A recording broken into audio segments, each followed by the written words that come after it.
For some, remembering the 1985 Bears defense is a haunting experience. Ouch. Ouch.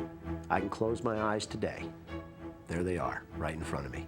Steve McMichael, Dan Hampton, Richard Dent, Mike Singletary with those big eyes staring at me. Off to the right is Otis Wilson, off to the left is Wilbur Marshall. I take the snap, I open my eyes, they're still there. I go to bed at night sometimes. I close my eyes, I break out in a sweat. They're still there. They actually hit you on their way going somewhere for a little meeting, and you happen to be in the way.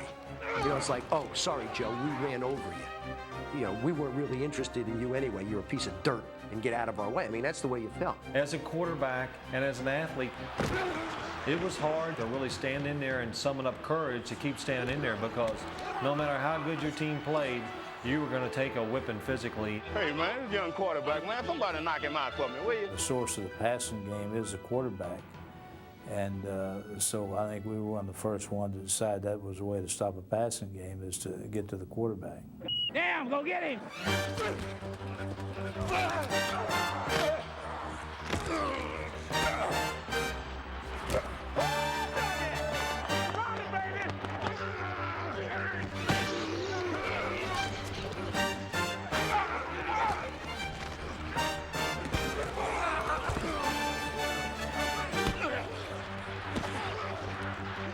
Buddy Ryan was the first football coach that finally realized that the defense has the offense outnumbered.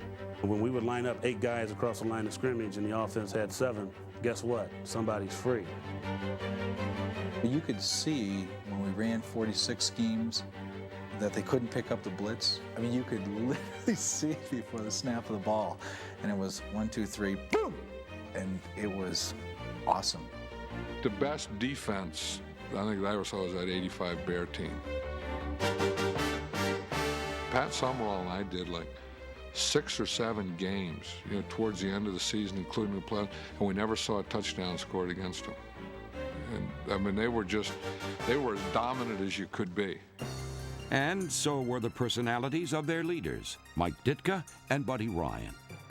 2 men who didn't always see eye to eye. Buddy used to tell him, look, I run the defense here. You know, I was here before you got here. You didn't hire me and you can't fire me, so get out of my face. I mean, that was a little strange at first, but then we just got used to it. I mean, it happened every week. Ryan and Ditka weren't best friends, but Buddy truly loved his players. He said little to them, though, except for 3 words that came straight from the heart. Dumbass, ass, and head. That was a triple crown. Buddy Ryan didn't boost any egos, but players that dominant don't need to be told they're great. They know they're great. And they were never more overpowering than in the NFC Championship game against the Rams. Snowing out here. Yeah, I'd say so. It's really starting to whip out there. Maybe they're cheering for the snow. I think they are. Not to get theatrical, but I mean, how better can you write a script here for crying out loud? Brock back to pass the rush on.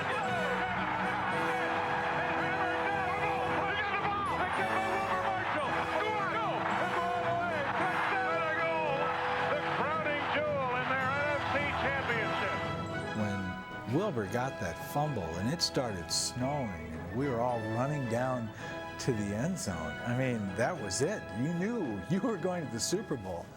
George Halas ordained this, you know. I mean, that was about as unbelievable a moment.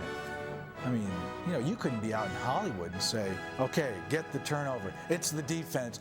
Turn on the snow. I mean, it was phenomenal. And it was on to New Orleans, when, on the eve of Super Bowl 20, in their final team meeting with Buddy Ryan, the Bears experienced another special moment. Buddy gave a very short speech, and at the end, as his jaw was kind of quivering, he said, no matter what happens, you'll always be my heroes. They gave me a big standing ovation. And I kind of started crying a little bit and told Singletary, I said, it's a real shame he's leaving.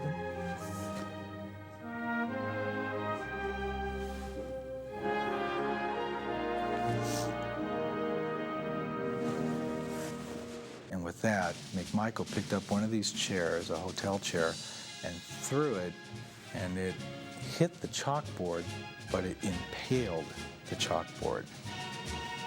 It was, I mean, it was about as good a sign as you could possibly ever get. And we all went out, "Yeah!" you know?